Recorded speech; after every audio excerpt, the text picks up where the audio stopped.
All right, I'm calling this. Please, everyone, mute your mics. All right, thank you. I'm calling this meeting to order at 4:31 p.m. We're going to start with the territorial acknowledgement. I respectfully acknowledge that the SFSS is located on the traditional unceded territories of the Coast Salish peoples, including the Musqueam, Squamish, Tsleil-Waututh, Coquitlam, and Katzie nations. Ryan, please mute your mic. Unceded means that these territories have never been handed over, sold, or given up by these nations, and we are currently situated on occupied territories. We're now going to move on to roll call. When I call on you, please state your name, your pronouns, and your accessibility needs, starting with behavioral neuroscience.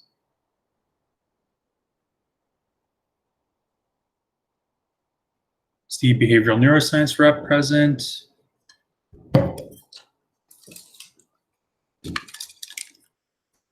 See, she isn't. We'll move on to biology. Yeah, hi. My name is Nick. My pronouns are he, him, and all my accessibility needs have been met. Thank you, Nick. We're on to chemistry. Hi, my name is Michelle. I go by the pronouns of she, her, hers, and my access needs have been met. Thank you.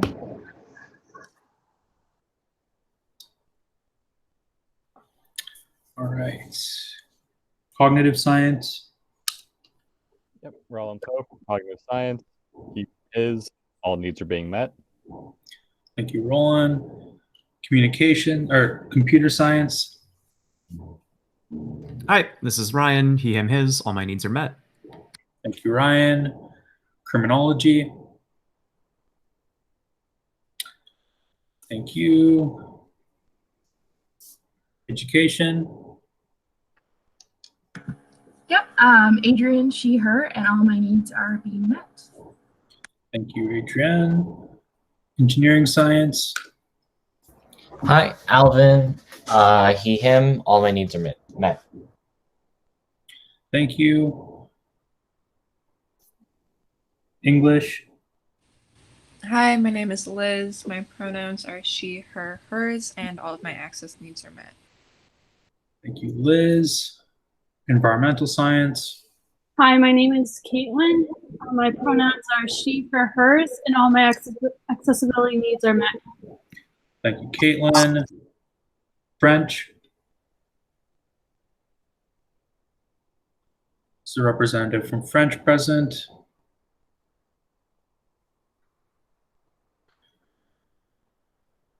Gender, sexuality, and women's studies. Alicia, she, her, hers, and all my access needs have been met. Thank you. Geography. My name's Evangeline. She, her, hers, and all of my access needs are met. Thank you, Evangeline. History.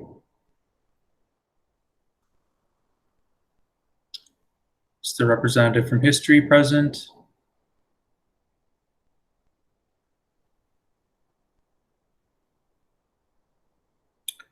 Did they? I'll check on that. Humanities. Hi, my name is Sarah. She, her, hers, and all my needs are met. Thank you. Interactive arts and technology. Hi, Brian. He, him, his. All my needs are met. Thank you, Brian. Right. International studies. Hi, my name is Aaliyah. My pronouns are she, her, and all my access needs are met. Thank you, Aaliyah. Labor studies. Hi, my name's Justin. He, him, and all my accessibility needs are met. Justin. Note. Linguistics.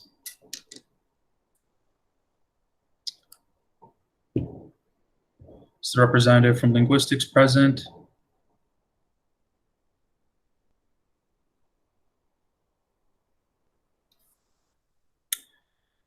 No. Mechatronics, Systems Engineering. Hi, my name is Kimia, she, hers, and all my access needs are met. Thank you, Kimia. MBB. Hi, my name is Kyle, he, him. All my needs are met. Thank you. Philosophy. Hi, my name is Tony, he, him, his, and all my access needs are met. Thank you. Physics sends their regrets. Political science. Hi, everyone. My name is Helen. My pronouns are she, her, hers. All my access needs have been met. I'd just like to let council and the council chair know that I will be having my camera off for the majority of the time, just because I'm unfortunately feeling a little bit under the weather today. Sorry, everyone. Thank you, Helen. And science. My name is Zaid. He, him, his, and I'm your chair. Society of Arts and Social Sciences.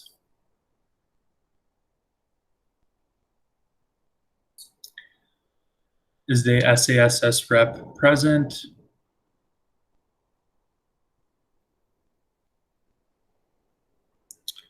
No. All right. Sociology and anthropology. Kayla, pronoun she, her, hers, and all SS needs are met.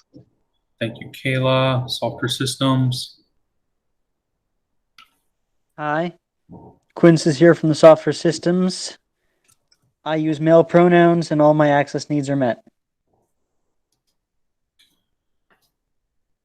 All right. Statistics and actuarial science.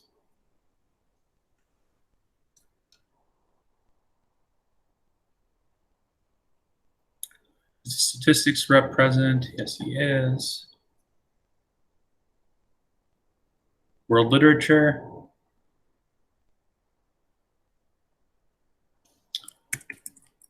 All right, world literature representative present. No, she is not. Disability Neurodiversity Alliance.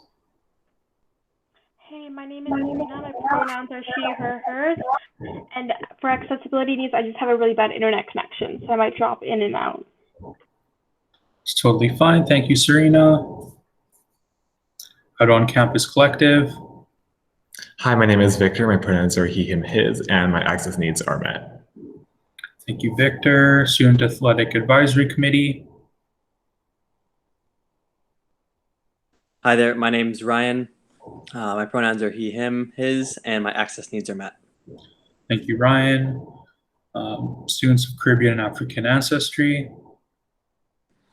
Hi there, my name is Fego. My pronouns are she, her, hers, and my access needs are currently met. Thank you, Figor. Now move on to the Board of Directors. Is the President present? Hi, everyone. My name is Asab. My pronouns are she, her, and hers, and all my access needs have been met. Thank you, Asab. VP External Relations, some of the present. I do not believe so. VP Finance is not present either. VP Student Services. Okay, hello, my name is Matthew Provost, VP Student Services. My pronouns are he, him, his, and I have a class at 6, so I'll probably be leaving around 10 or 15 minutes early to attend my last class. Thank you. No problem. Thank you, Matt. VP Student Life. Hi, everyone. I'm Jennifer, she, her pronouns, and all my access needs are met. Thank you, Jennifer. VP University Relations. Hi, everyone. My name is Gabe. My pronouns are he and his. Sorry about that. And my access needs are met. Thank you. Thank you, Gabe.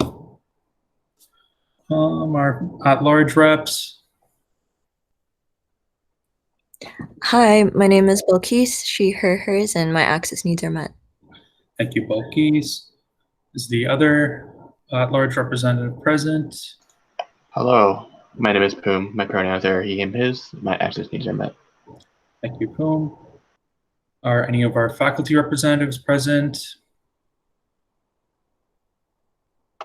Yep, I'm present. My name is Wei Chen. Pronouns he, him, his. I'm the science representative. Thank you, Wee-chan. All right, we're now going to move on to ratification of regrets. The motion reads, be it resolved to ratify regrets from Manuel Rojas. Does anyone moves this motion? Thank you, Quince. Does anyone second? Would anyone like to second this motion? Sociology seconds. Sociology seconds. Now move to discussion. I would like to move to amend this motion to include regrets from Alan Sunderson and Seidal Henry. Not sure if I'm pronouncing that correct. Does anyone second this amendment? Engineering seconds. Engineering seconds. All right, seeing no discussion, we're now going to move to vote, seeking unanimous consent. If you dissent, please unmute your microphone now. Seeing no objections, this amendment carries. The main motion now reads, be it resolved to ratify regrets from Manuel Rojas, Alan Saunderson, and Seidal Henry. Is there any discussion? Seeing none, we'll now move to vote. Seeking unanimous consent. If you dissent, please unmute your microphone now. Seeing no objections, this motion carries as amended. We'll now move to adoption of the agenda. 5.1, be it resolved to adopt the agenda as presented. Does anyone move? Software Systems moves. Software Systems moves. Does anyone second? PSSU seconds. PSSU seconds. Is there any discussion on this motion?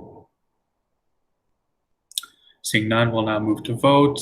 Seeking unanimous consent. If you dissent, please unmute your microphone now.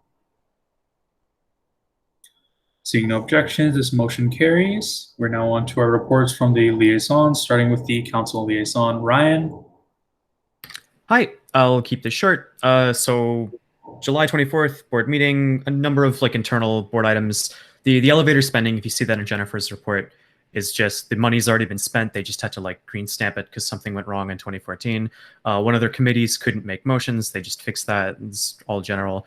UPass has general approval from GSS, the student body at large, so by majority vote, and the board. So we're in the negotiation stage with TransLink now. If you have a stake on that, you should probably attend the next board meeting because a decision will be made within the month. Regarding council, they've received a proposal for the Public Outreach Committee social media proposals. Reception was favorable. It'll also be discussed at the next meeting, so I imagine our Public Outreach Committees, our members should also be at that meeting. Review for the clan team name change. The process is underway, so it's kind of out of our hands now. And I think I'm going to let Jennifer cover the 2019 racial profiling incident, and that should be it. Yeah, thanks, Ryan. So I linked the document of my report in the chat.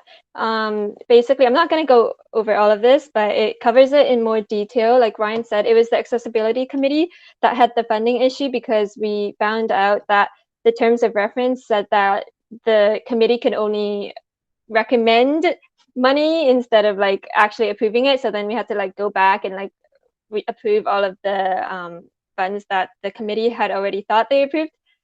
We appointed some people to the Black, Indigenous, and People of Color Committee about the UPass. Most people were favorable of it. You can see a list of people who spoke up in favor of it in the document. The Member Services Committee kind of discussed in-person events during COVID-19. So it was decided that it's not really, we can't really regulate if people are safely distancing. So right now we're just going to tell people there's no, they can't have in-person events. And so if you submit a grant and it's for an in-person event, we probably won't approve it just because there's no way to regulate that. Then at the board meeting, I gave an update from the events committee. So you can find the update and a bunch of the documents in that link that I sent in the chat. There are some exciting things coming up. There's going to be a food making workshop, hopefully sometime this month, hopefully August 20th. We'll be making pad thai. There's also a Mental Health Mondays giveaway happening right now on Instagram at SFSS_events. You can win a gift card to your favorite local ice cream place. So be sure to enter the giveaway there by tagging a friend in the comments. Ryan already covered the council Instagram and Facebook page, but the whole thing is in the document if you want to read through everything by yourself. So for the SFSS 2019 racial profiling incident, what was discussed at the meeting was that last year at the debates, there was a Black student somebody called the police on him. And it was decided that we would issue like a formal apology or a letter for this student. And to prevent something like this from happening again, we would work on an SFU anti-racism working group. And then this would be discussed at the Black, Indigenous, and People of Color Committee. And then we can advocate for anti-racism in SFU. And that's all for my report. Thank you, Jennifer. We're now going to move on to reports from our board exec directors. The VP Student Services wasn't present at our last meeting, so we'll be getting the report from them now. Matt? Hi. Can I ask how much time do I have? Like 5 minutes? Yeah. Okay, perfect. Thank you. Okay, so I'll give some updates. Sorry for missing the last meeting. I had a day surgery. So the first couple weeks, I was able to write up the terms of reference for like the BIPOC committee. And then so right now we've been meeting bi-weekly. And then from there, we've been planning like our priorities. And I thought that was something that was really important for the work that I've been doing, especially on the board, to bring up better like Indigenous representation. Another project that I've been working on has been collaborating with SFSS and health and counseling services. So right now I'm working with the ED of health and counseling. I've also invited Jen and Gabe and also the BIPOC committee to look at more what we can offer. And then I'll be bringing some more updates as that goes further along. We're still in like the introductory stage, but we're looking at some more promotional material for destigmatizing mental health and also making sure that we're having more cultural competent support for the BIPOC community for mental health services and workshops for the fall. I've been doing a little bit of reconciliation work within the SFSS and building with Indigenous Student Center. So from there, was able to get a board development session with Indigenous Student Center, and then also BIPOC committee would be welcome to do that. And then if anyone from council wants to also get more information on reconciliation work, I can connect you with that. Another thing that came out of our strategic planning from our board development session was building relationships with the host nations that I'm going to be leading this project. So basically, I feel like it's really important for the SFSS within reconciliation work to make proper connections with the host nations. That would be Musqueam, Squamish, Tsleil-Waututh, Katzie, Coquitlam, and then other nations as well, and just making those connections and introducing ourselves and making sure that we're not like reinventing the wheel on things that are happening on campus, but also making sure that we're following proper protocol on these territories. Another bigger project that I've been working on that I'll be bringing up at this upcoming board meeting will be the Farm to Campus initiative. So it's like the Surrey Food Hub. So from there, I'm in the emergency response working group. And from there, with the Burnaby Food Hub that happens every Wednesday, there will be an extension to Surrey. It's not passed yet, but I've written up a briefing note that'll be brought to the board meeting this week. And from there, I've just been working with folks from Surrey to try start up a food hub to support students and making sure that, especially as part of my portfolio under services, that was something that I really advocated for while campaigning, is making sure that there's proper resources on all campuses. So I'll be starting from Surrey. And from that, a survey has been sent out on our social media. And then I got the food bank survey from Sarah, our research policy person. And so I'll be comparing those and seeing what else needs to be done with that project. So yeah, that's what's up. Thanks. Thank you, Matt. We will now move on to a presentation regarding the SFSS bylaw review. I believe, Gabe, you were going to lead this. Yeah, sure. Thanks, Zaid.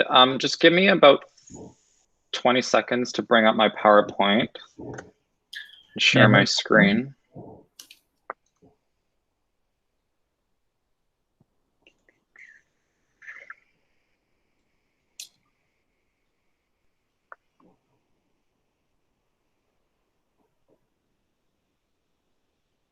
All right, is everyone seeing the PowerPoint? Yep. Yep.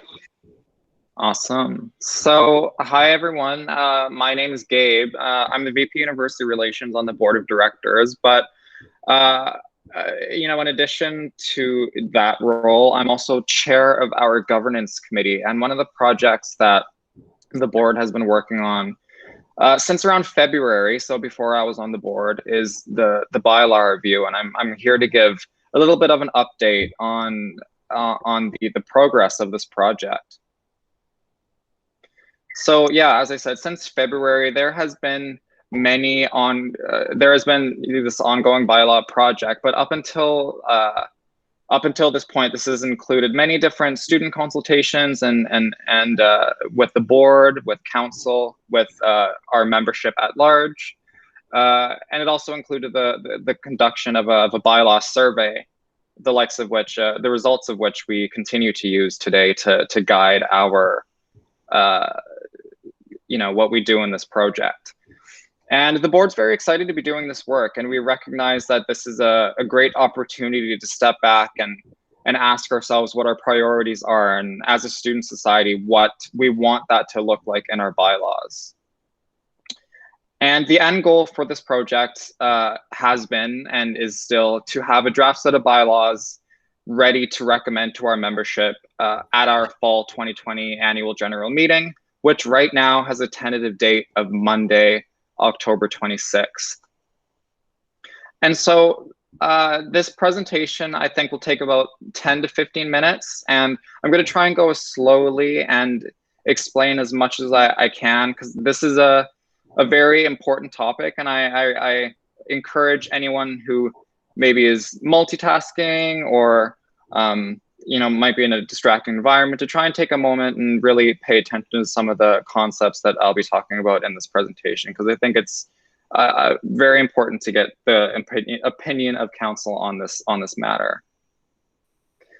So in terms of current status, the governance committee of the board of directors has been having a thorough discussion on the topic of the composition of the board and what the role of council will be in our new bylaws. Throughout this discussion, it's become very evident that there's a need for greater implementation of greater frameworks for accountability within the organization. But in particular, the governance committee wants to see more accountability of the board of directors through bodies such as council.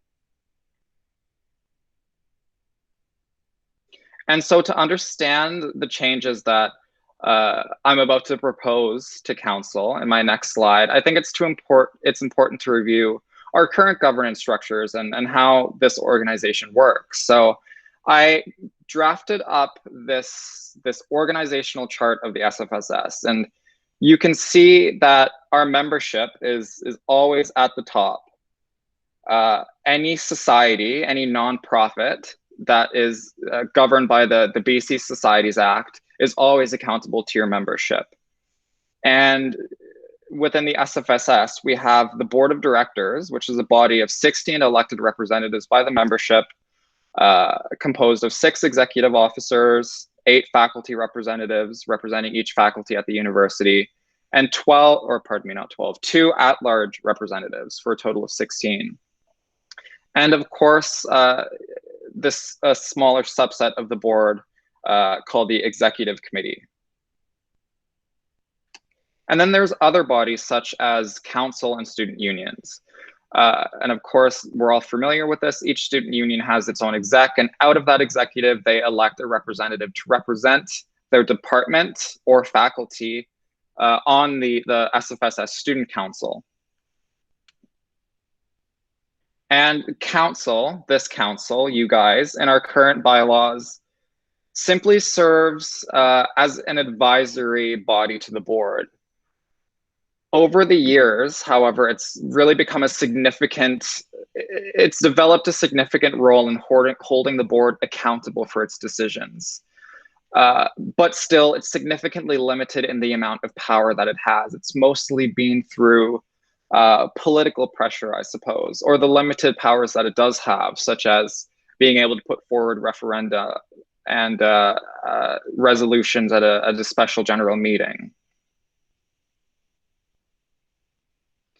And so you see here that I've put this red arrow here with accountable ? Because it's a good question to ask whether the board is actually accountable to a body such as council, because simply due to the fact that even though council has many powers in the bylaws, the board could effectively choose to ignore council if it chose to. Council can condemn the board for its actions. Council can put forward referenda to have a vote of the membership on an issue that the board voted on. That was evident with the subspace issue last year. But referenda aren't binding on the board. They could ignore that too if they wanted to. So, of course, the board is always accountable to the membership, but the membership can only hold the board accountable through meetings, or annual general meetings, or special general meetings. And when you have a student body of 26,000 people, it becomes unrealistic to expect students to have that that burning desire to hold the board accountable, or the organizing capacity. It happened before in our history. Not to say that it's impossible, but it's definitely difficult. For these reasons, I am here on behalf of the Governance Committee to present a new model that we're looking toward in our bylaw review that would empower council more within the bylaws. So I'm going to go to my next slide here. And I kind of want everyone to just take a moment to observe it. And so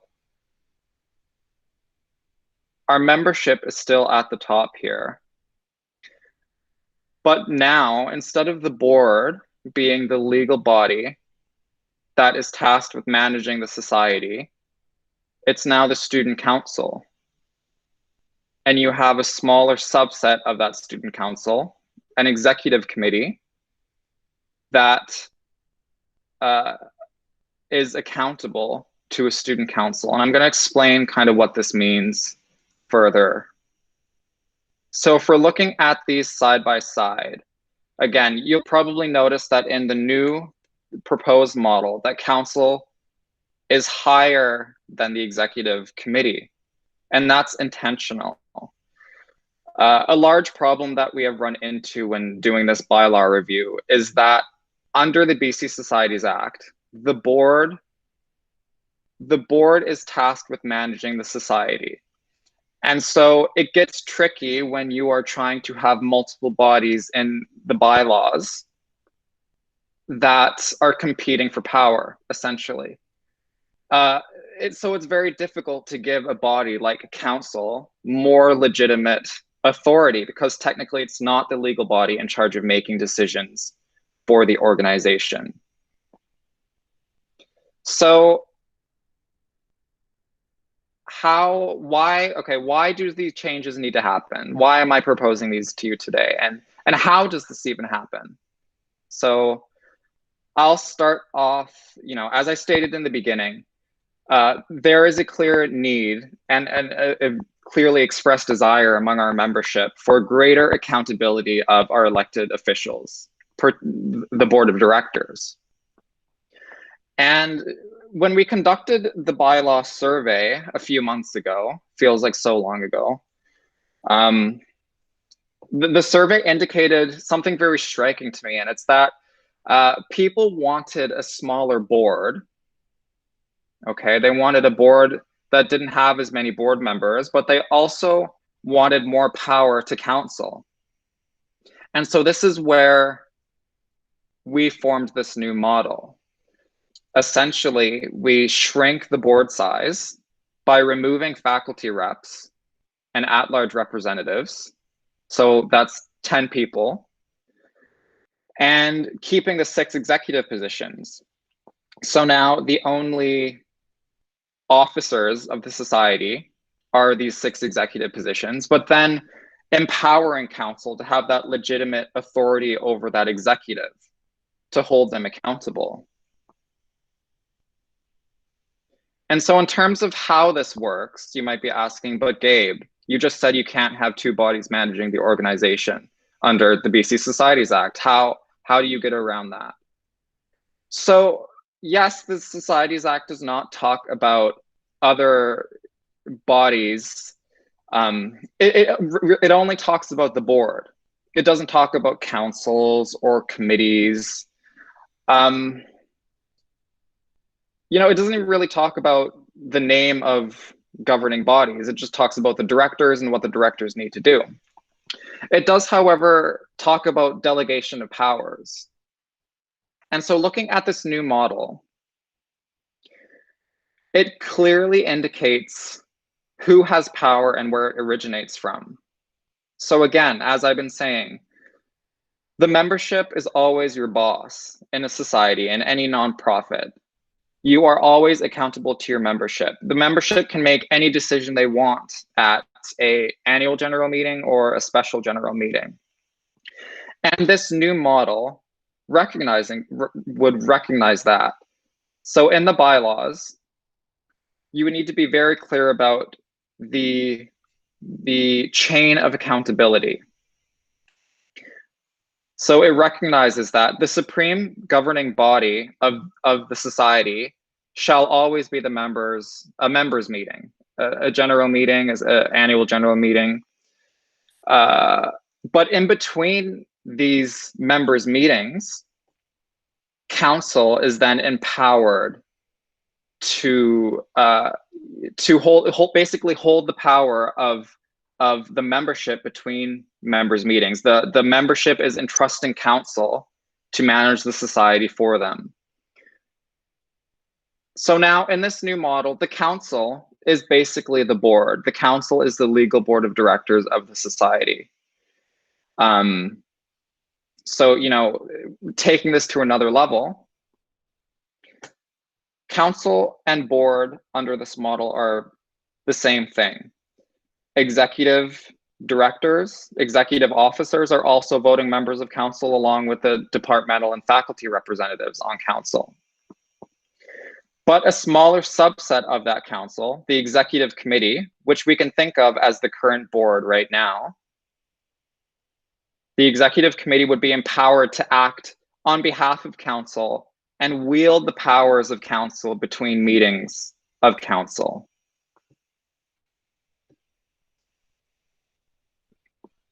So here, again, we have a clear chain of accountability. The members are the highest decision-making authority. The next highest decision-making authority is council, and then the executive committee. And so council would entrust the executives to carry out the day-to-day tasks and make decisions on behalf of council.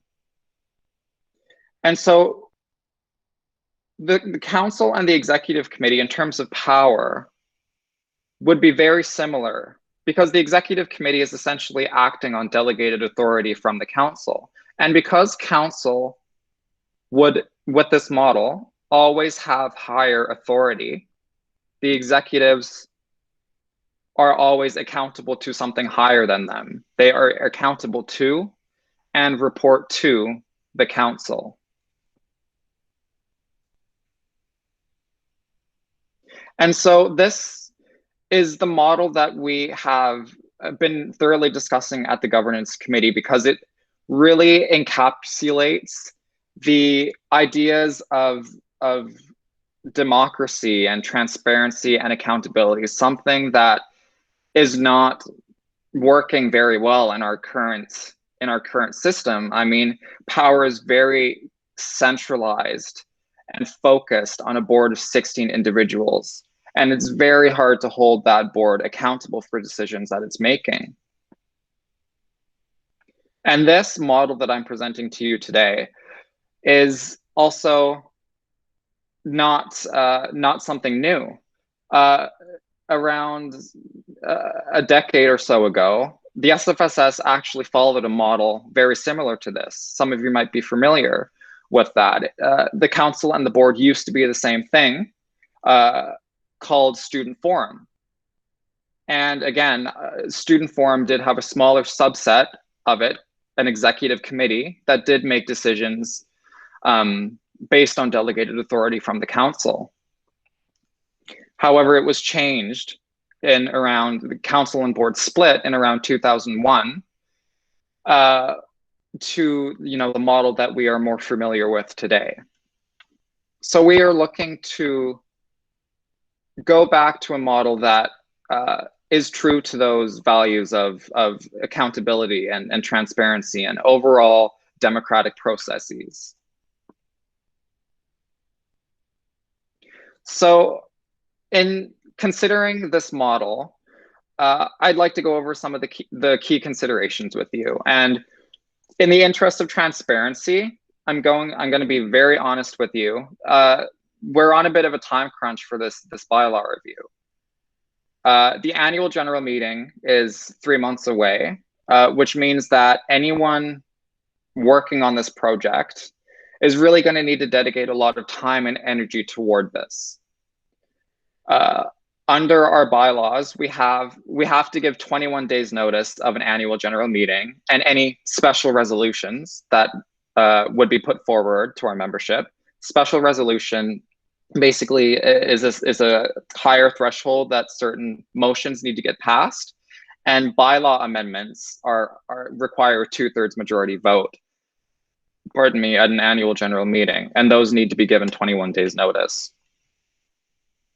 And so in order to meet this deadline, with some buffer room, I have set a date of Friday, September 18th as an ideal time to have these draft bylaws actually drafted to present to our membership at our fall 2020 annual general meeting. And I want to underscore that changing the role of council this substantially with the amount of time we have is certainly presents a challenge, but only if we let it challenge us. I think that if we allocate the necessary time and commitments and collaboration, this can definitely get done. And I have some options that I'll present to you later on, maybe how we can go about this. But additionally, we need to keep in mind that, yes, this is very important, I think, that empowering council and making the board more accountable is definitely important, but it's also not the only goal that we're trying to establish in this bylaw review. So for example, they're right now existing in our bylaws because there hasn't been a massive bylaw overhaul in quite a number of years. There are many inconsistencies with the Societies Act, provincial legislation in our bylaws. There are conflicts within the bylaws itself, certain clauses conflicting each other, and there's just multiple small areas that need to be cleaned up.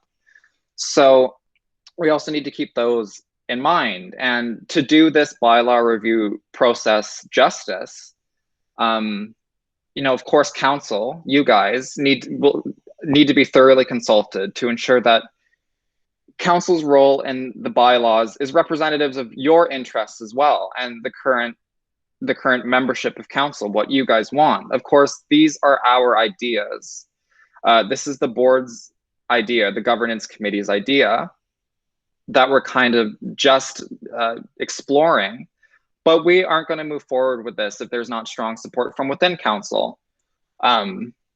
So with that said, if we are moving forward with these changes, it's just overall necessary and critical that the board, but also councillors who express interest in taking part in this project, commit some time to this project. And logistically, it's unrealistic and not fair for just the governance committee of the board to undertake this review.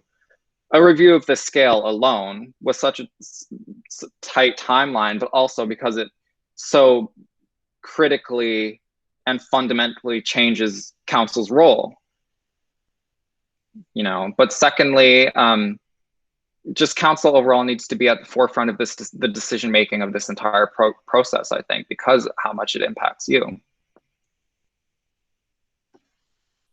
So we're getting near the end. I'm almost done talking, I promise. But in terms of those options that I was talking about a while ago, recognizing the time constraints placed on us, we kind of have some options to consider moving forward with this project. The first option is that I recognize that there's a lot of text on this slide, so I'm going to try and go through it. But the first option, number one, is through this project, we would focus on some of the smaller changes in the bylaws that we need to complete in order to fix those conflicts within the bylaws itself and those inconsistencies with the Societies Act that I was just talking about. Because in reality, those are, or in terms of priorities, those are probably the most important, because any time we have bylaws or policies or any type of regulation that conflicts with provincial legislation, that's a pretty big deal, and we need to take a moment to pay attention to those. But then focusing on council empowerment in the spring semester in the form of a special general meeting or a referendum. So what would that look like? So we would present some of the smaller bylaw changes at our fall 2020 AGM, but still committing to presenting bylaw proposals to our membership regarding council empowerment the subsequent semester in the spring in the form of a special general meeting or a referenda. Oops. The second option would be to just try and organize all the bylaw changes in time for the fall 2020 annual general meeting. So inconsistencies with the Societies Act, inter-bylaw conflicts, and council empowerment all at the same time in time for our October 26th general meeting. The third option is to try and organize all the bylaw changes in time for a fall annual general meeting, but recognizing the time restraints placed upon us and being aware that if the council empowerment clauses aren't in if we're not in a place by the end of September to move forward confidently with what we have regarding council empowerment, then we would be prepared to push the council empowerment back,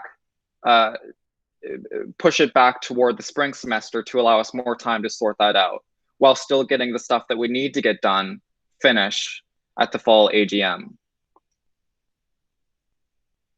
And so something else that I want to bring up too, that we were discussing at governance committee, is that bylaw amendments don't have to take effect right away.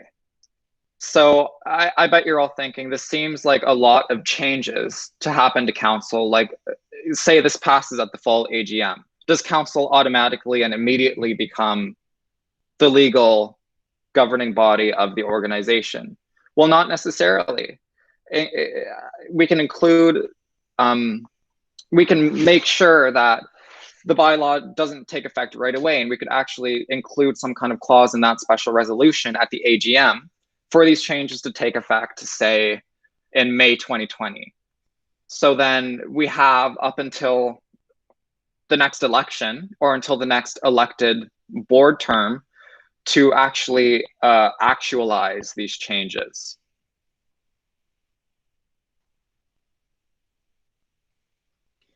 And so in terms of those options that I just presented, the governance committee of the board of directors were able to evaluate some of those options, and we came to the consensus that we prefer option 3, trying to go forward with this council empowerment to the best of our ability, but recognizing that if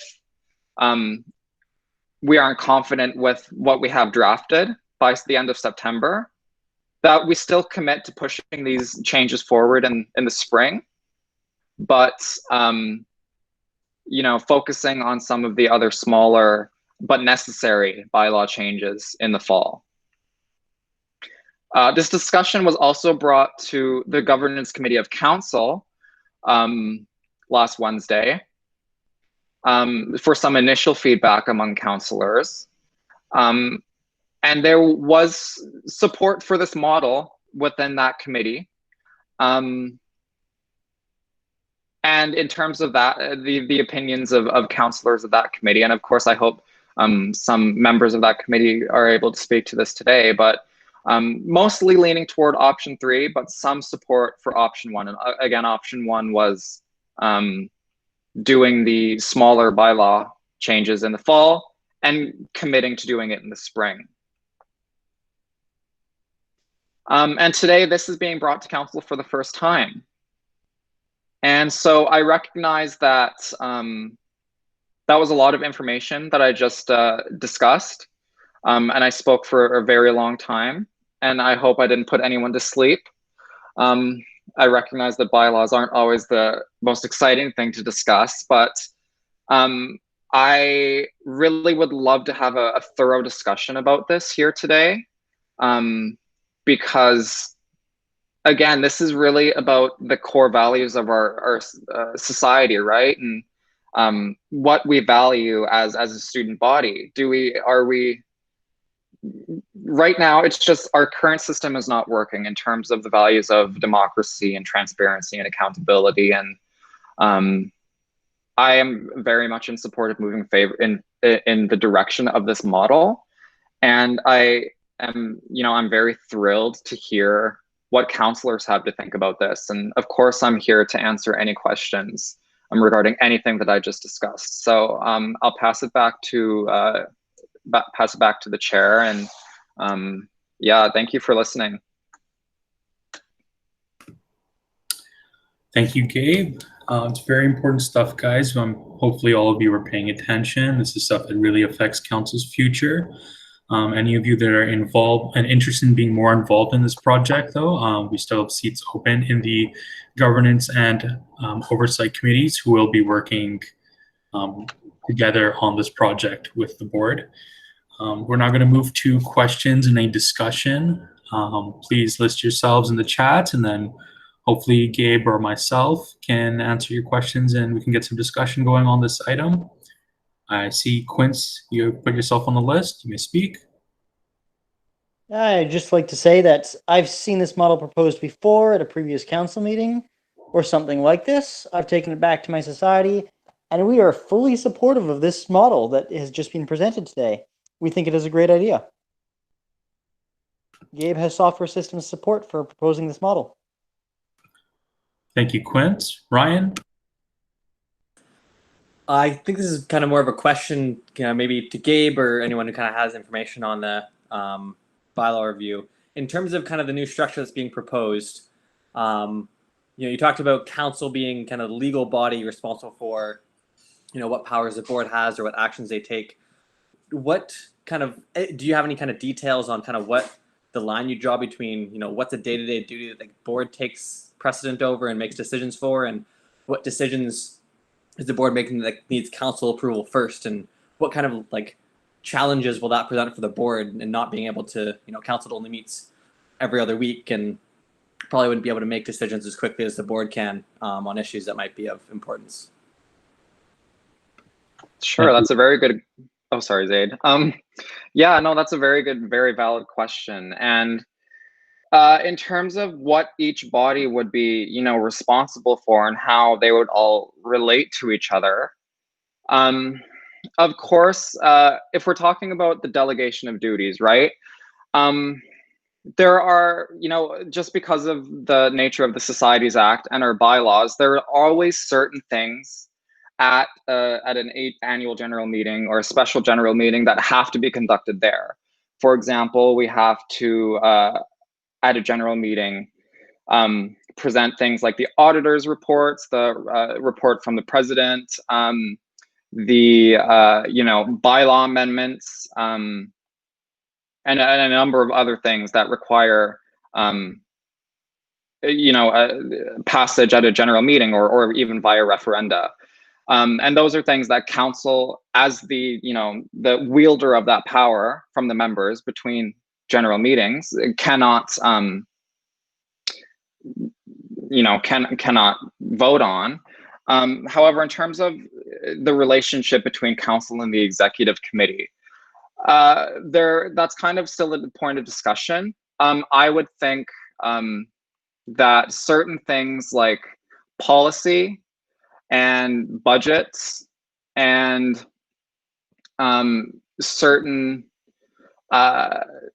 spending of money over a certain amount would have to go through council. However, other tasks such as managing staff of the society, the day-to-day operations of the society, small spending motions, taking stances in the spirit of policy passed by council. But overall, once we take into account those things, overall, the council, well, okay, let me back up. The executive committee basically has the full power of council between council meetings, subject to restrictions placed upon it within the bylaws itself. However, I am sure a clause will be inserted into the bylaws that says that council itself can pass policies that restrict what the executive committee can and cannot do between meetings of council to, further make sure that the executive committee isn't making decisions that are against the spirit of council. However, even if that is the case, because council is higher in authority than the executive committee, the council can overturn decisions of the executive committee. So, yeah, I hope that answers your question, because it is definitely important, and mapping that relationship out is going to be critical to understanding the chain of accountability and making sure that the organization continues to flow smoothly, and that we're not entering phases of political gridlock or power fighting over power, right? So I think also you seem to have a direct response, if that's all right with the chair. Yeah, Osab, you may speak. Yeah, I think Gabe covered a lot of it already. I would say during this bylaw review process, it might be helpful to look onto other student societies and how they handle what's the difference between being an executive member of council and then being like a representative of council. I kind of see it in some ways similar to the way our board functions, in that, we have currently executives who have specific portfolios and specific duties that they need to carry out. And then you've got other representatives who are there to also, to make sure that things are happening, to hold each other accountable. I think when we extend this to a greater body, something similar to council, that'll be able to happen much more effectively. And then the day-to-day stuff, because executive committee even now meets more often than our board does. Executive committee will be meeting more often to deal with some things that are maybe time sensitive, to be able to pass motions in between sessions of the larger council. The Alma Mater Society of UBC, the AMS, their version of the SFSS has a very similar system in which exec can pass motions. However, that is restricted, as Gabe said, by policies, and also the fact that the council can just overturn the motion at their next meeting. if they decide that the executive overstepped or did something that they were not supposed to do.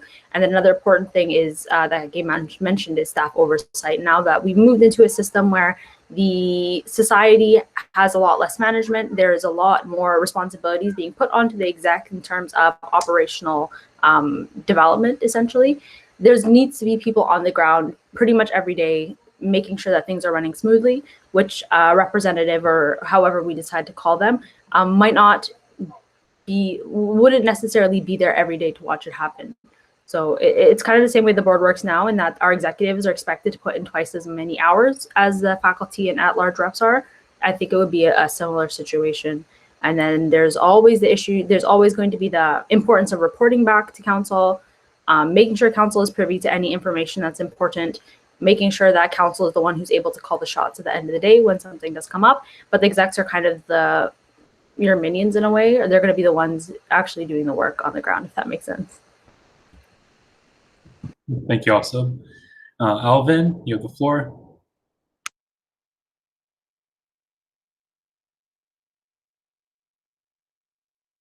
Alvin?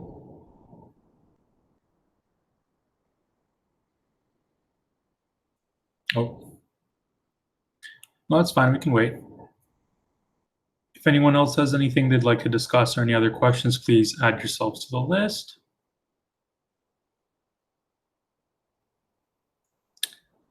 We'll just give Alvin a moment here. Great questions, though. Thank you, Ryan, for bringing that up. Definitely is something that we need to consider, and we'll flesh out a lot more once we have more consultation and more time put into this project to really look at what responsibilities were given to who. Alvin, it seems your mic is working now. You can speak. Yep. Sorry, guys. So I want to speak on a practical side of this type of model. So as a background, the Engineering Science Student Society and the Mechatronics Systems Engineering Science Student Society are also part of an external organization that has a similar model to this. And I can attest to the fact that our council will have a great sense of accountability towards the board, and the board will have a great sense of accountability towards us. And there will be lots of activity in terms of getting stuff done. For example, what we do is mandate the board to do different activities for us, such as look for mental health resources, look into the budget to make any changes, suggest any member services changes, and make stances on terms of different concepts. So I just want to attest to the fact that this model works, and we can change it to how SFSS works. But in a practical sense, MSESS and EAAA have seen this in action, and it works. Thank you, Alvin. Are there any other questions or any discussion out there on this topic? Just another reminder that if you are interested in getting involved with this, is something that the governance and oversight committees will be working extensively on if we do choose to go forward with working on this model. Yes, Gabe?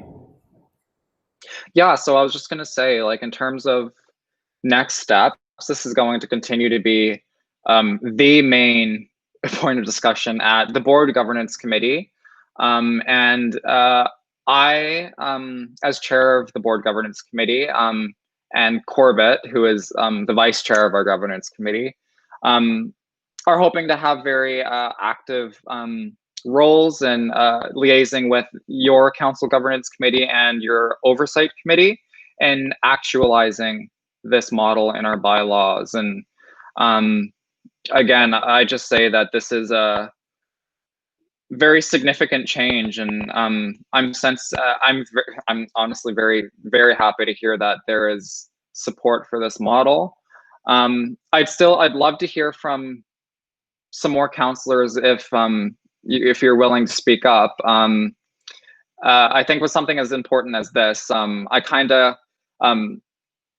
it's very important, I think, to hear as many perspectives as possible. And even if maybe you're not someone who often speaks up at council meetings, this is a very good opportunity to do so because it impacts all of our roles here. So, but yeah, thank you. Thank you, Gabe. Again, anyone, please do speak if you have any questions regarding this. We really do need to see some engagement from our counselors here, as without enough support, we won't be able to go through with this. Seeing that we do have some support already is great, but I would like to hear from some more counselors if possible.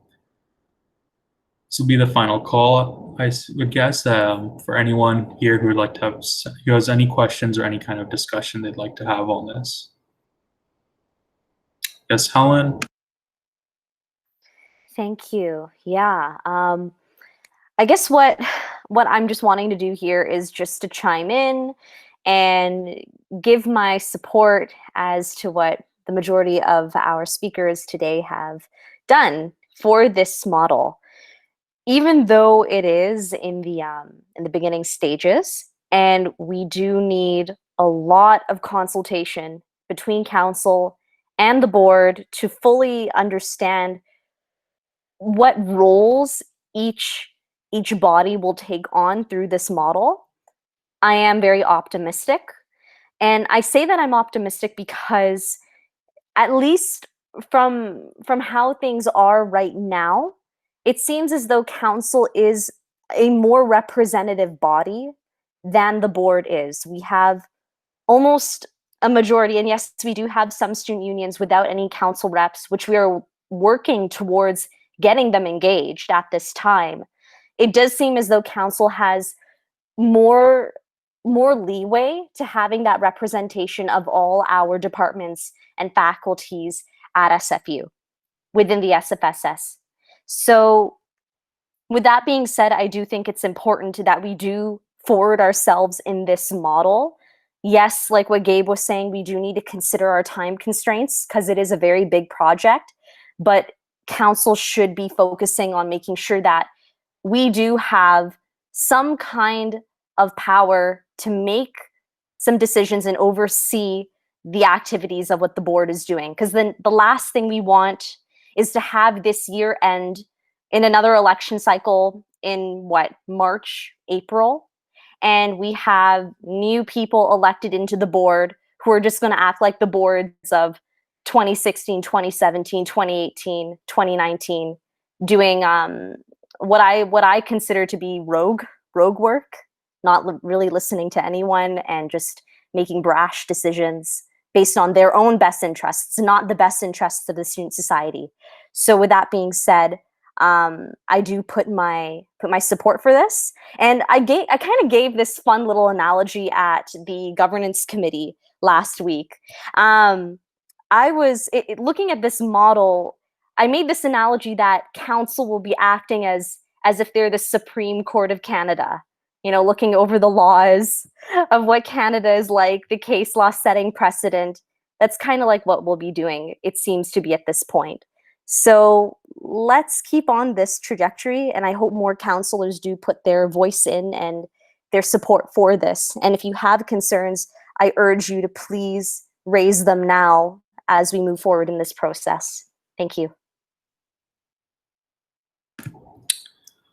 Thank you, Helen. Any other discussion? I see Gabe is wondering if council might consider amending today's meeting to include a motion to vote on whether to support this model. Just 1 second. So, yes, Helen? Yeah, Helen, you put yourself on the list again? Sorry, yes. There you go. I was actually just going to, I was kind of hesitant to bring it up because I was hoping more people would discuss and put more of their opinions forward. But I was having the thought at the back of my head, as Gabe mentioned, if I could make some kind of motion to suggest that we vote on which of the 3 options council would like to move forward in terms of this project for the next council meeting. If I could do that, Zaid. Sorry, would you like to have the vote now, or would you like to have it at our next council meeting? The next council meeting, so we can put out that Gabe, you wrote a briefing note on the presentation itself. If we could circulate this briefing note to all counselors, get all counselors to read over this briefing note just to have a better understanding. Maybe circulate to the presentation that Gabe has presented as well. So all counselors can have a chance to read over the information, and by the next council meeting in 2 weeks, we can vote on which one of the 3 options we'd like to move forward in for this process. Thank you, Helen. Sounds good. I'll add that to our agenda for our next meeting. Gabe? Yeah, that sounds great, Helen. I was wondering if council might considering amending today's agenda, not to vote on one of those 3 motions, but just overall to vote on whether to support in principle the direction of council being the legal board of directors in the SFSS bylaw review. Maybe not necessarily voting on those 3 options, but just giving the board a mandate to actually move forward with, generating ideas and kind of laying the groundwork to move forward with this. Sounds good, Gabe. All right, then we can move towards that. Seeing no more discussion on this, then I will actually move to amend the agenda then. I'd like to move to amend the agenda to include a motion that reads, be it resolved that the, one moment, let me just think about I can type out what I just said to you. Yeah, if you could type that out, that'd be great. Sure, so that resolve that council supports in principle the direction of council being the legal board of directors.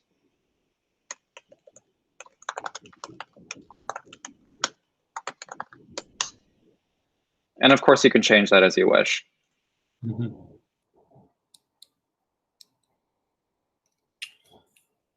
All right, it looks good. I'll go forward with that then. I'd like to move to amend the agenda to include a motion reading, be it resolved that the council supports in principle the direction of council being the legal board of directors in the SFSS bylaw review. Does anyone second this amendment? I will Software system second. seconds this. Give it to Quince. Okay, software systems seconds. We'll move to discussion. Is there any discussion on this amendment? Seeing none, we'll now move to vote. Seeking unanimous consent. If you dissent, please unmute your microphone now. Seeing no objections, this amendment passes. All right, so we're going to go actually back up the agenda to motions, and we're going to just go ahead and vote on this motion. So the motion again reads, be it resolved that the council supports in principle the direction of council being the legal board of directors in the SFSS bylaw review. Does anyone move this motion? Sociology moves. Sociology moves. Does anyone second this motion? Software PSSU system seconds. All right, I'll give it to PSSU this time. All right, we'll move to discussion. So just a couple words. So essentially what we're doing with this, passing this motion, is expressing our support for this model that has been presented to us today by Gabe. Yes, Alvin? On the topic of circulating some documents, could we provide some examples of what council could do in this new model? And therefore, when we do vote on it next meeting, people would be more aware as to what we do.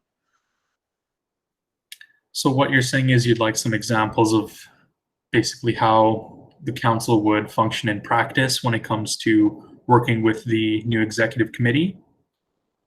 Correct. Correct, okay. Yes, Gabe? Yeah, thank you, Alvin. And the goal for myself at least is to bring this back to, the board governance committee and the council committees in which we're working with, to compile a document giving examples of other student societies or nonprofits that have a model similar to this, to kind of brainstorm what we could incorporate into our own bylaws, and of course continue exploring oh my gosh, who asked the question? Anyway, the gentleman who asked the question a while ago about the relationship between those two, those two bodies. So absolutely, I think that that is something we can get to by the next council meeting. All right, sounds good. Any other discussion on this motion? No? All right, seeing none, we'll now move to vote. Seeing that this may be a contested vote, we're actually going to go forward with, sorry, I forgot the term for it, but essentially where we have those in favor unmute their microphones and then those against unmute their microphones. I forget the term, but we'll now move to vote by this method. All those in favor of this motion, contested vote, yes. So all those in favor of this motion, please unmute your microphones now and keep them unmuted.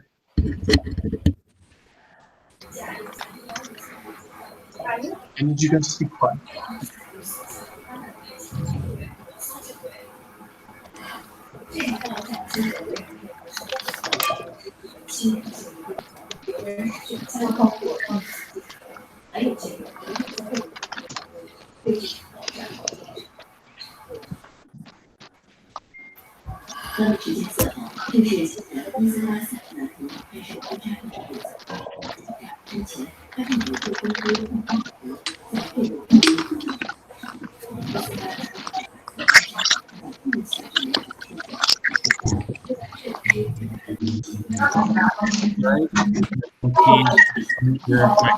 Everyone please mute your microphones now.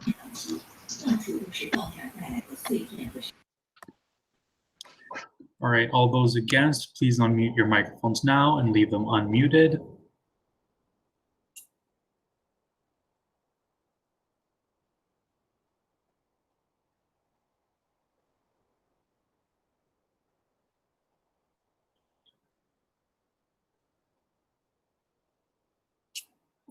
All right, please mute your microphones.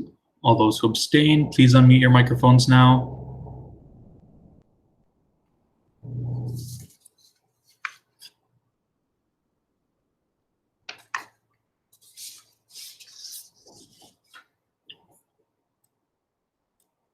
All right, just noting Tiffany Liu is a guest, I believe. Is that correct? Yes, that's correct. All right, thank you. Yes, so looking through that, it seems that this motion has passed unanimously. There have been no votes against. So this motion passes. All right, we are now on to discussion items.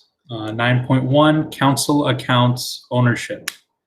Ryan, I believe you added this. Oh, sorry, before we get on to this discussion item, we have Victor's added himself to the list. Victor, you may speak. Yeah, hi everyone. I was wondering if I could actually add a discussion item for the report on the Black Indigenous People of Color Committee. We just had a meeting yesterday, and I wanted to report on that. Thank you. Yes, Victor, basically, let me just type it out for you. This is what you need to say. One moment, everyone.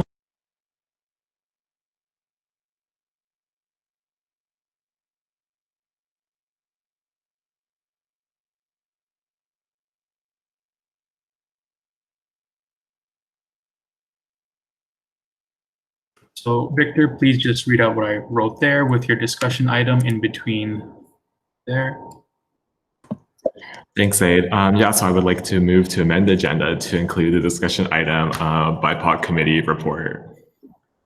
Great, thank you. Victor, does anyone second this motion to amend? PSSU seconds.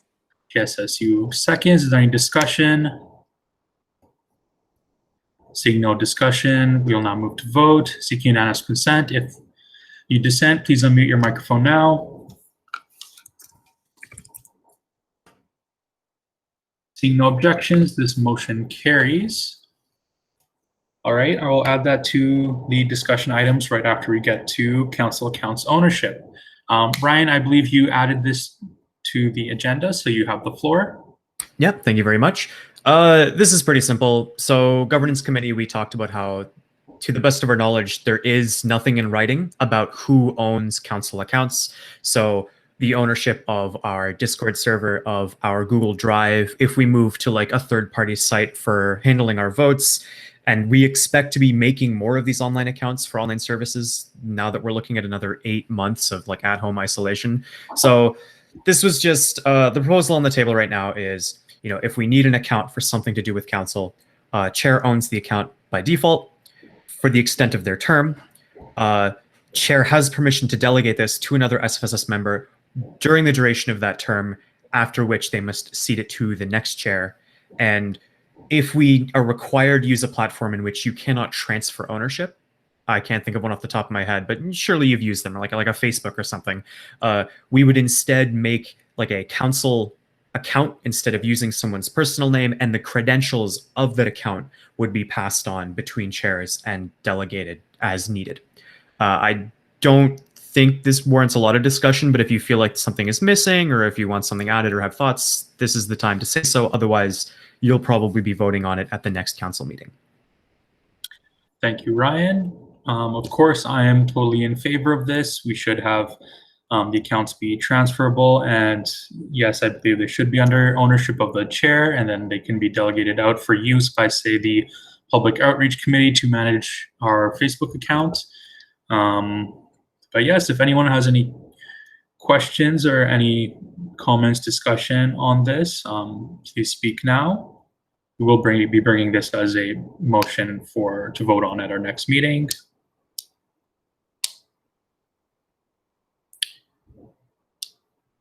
Essentially, we just want to have everything kind of centralized, then have it put into policy that the chair has ownership of these accounts, and then it's their duty to transfer them over to the next chair.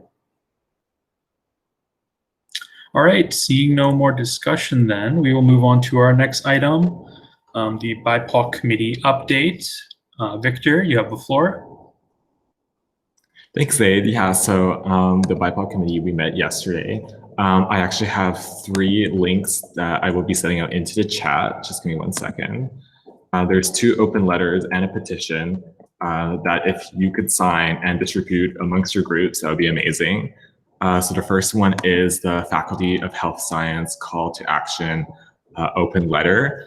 So on July 7th, the Faculty of Health Science posted a video on Instagram featuring a white faculty member. Some students brought up some concerns with the Faculty of Health Sciences history of discrimination, and the faculty had like a really problematic response to that. So you can read more about it in that link and sign that open letter. The second thing we discussed was about the athletics name change from the SFU clan. We've discussed this previously, so I won't go into detail.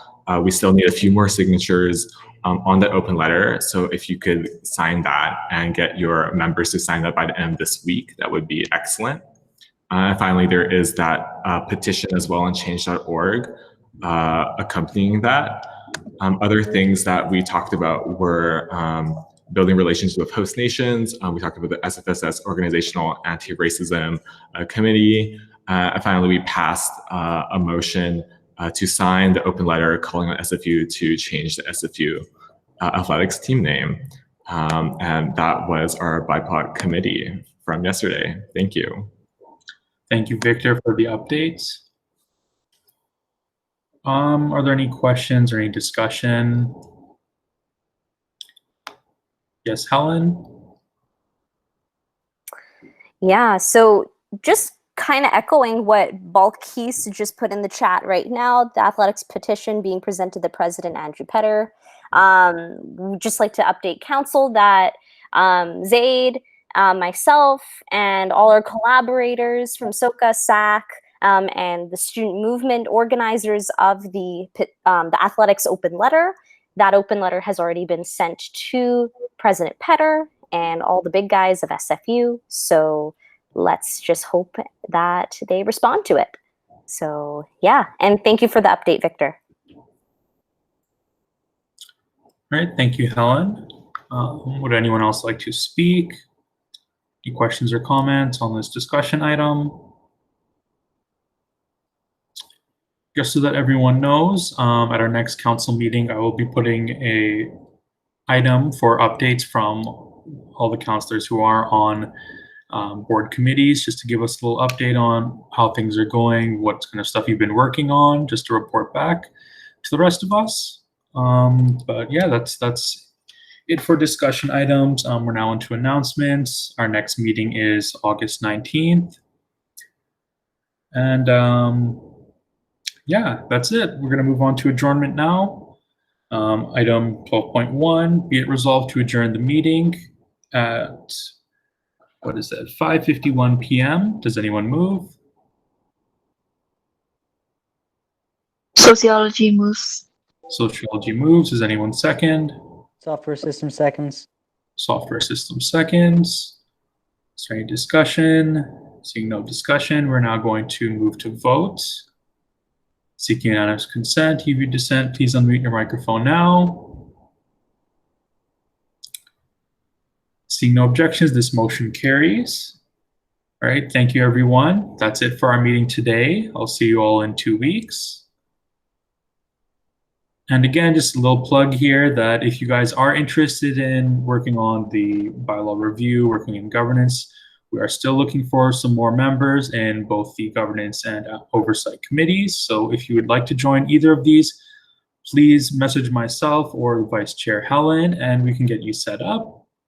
We do need to meet, we need at least one more member for each of these committees to meet the minimum.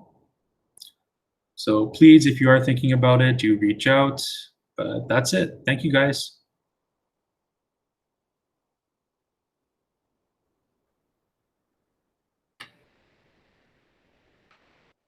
No problem, guys.